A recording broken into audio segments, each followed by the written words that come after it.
Hey everyone, Morgan here. So it is the great no yeast, no flour apocalypse of the pandemic.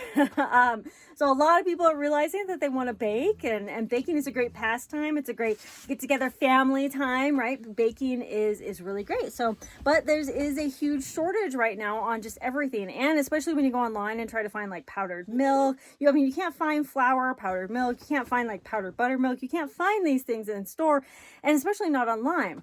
And you definitely can't find yeast. Now, several years ago, I bought this yeast that is pretty much it. I got it from an emergency supply company, and it's for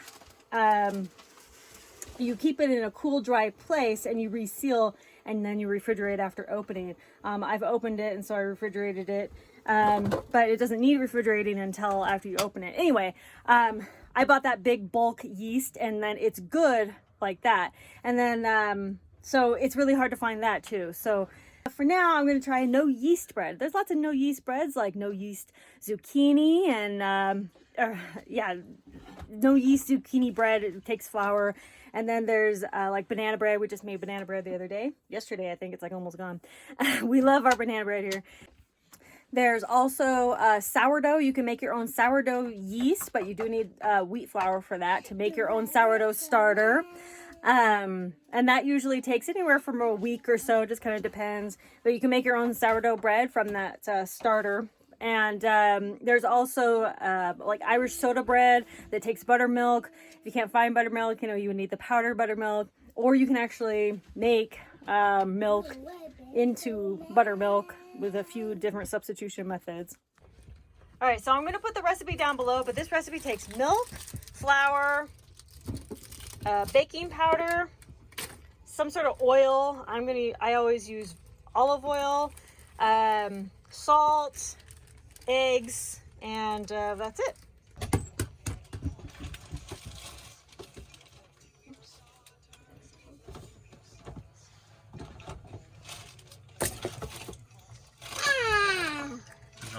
Good job. Next. Don't wipe it on your shirt, please.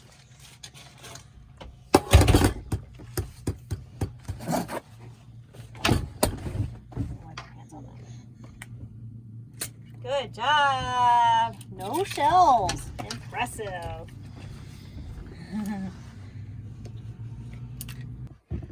All right. And we're mixing them both separately. You want the dries in one and the liquids in the other. Mix them separately, and then you'll mix them together in just a minute.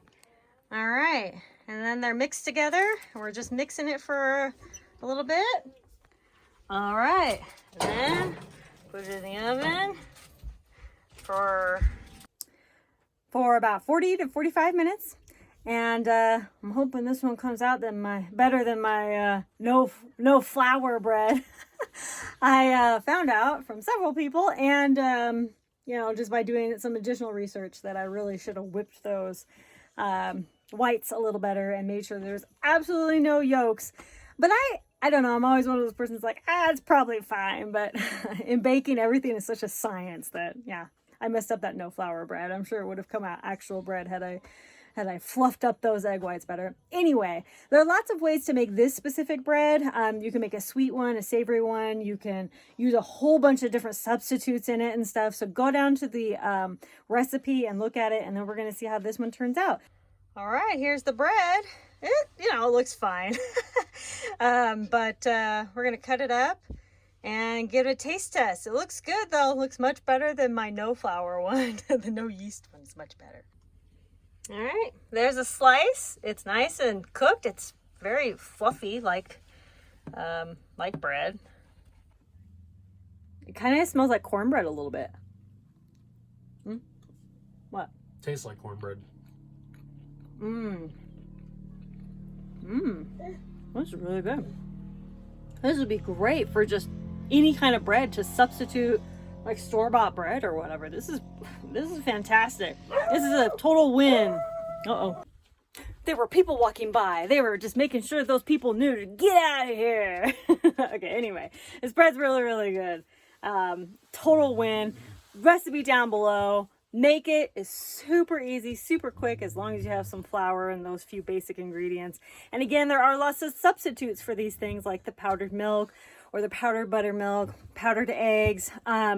A subscriber was telling me the gelatin is a good substitute for eggs. So yeah, just do some research on substitutes for certain things. And, you know, if you don't have the right stuff, maybe you can find the substitutes that you need. But this is fantastic. Highly recommended. Thank you all so much for watching. Conquer tomorrow by preparing today.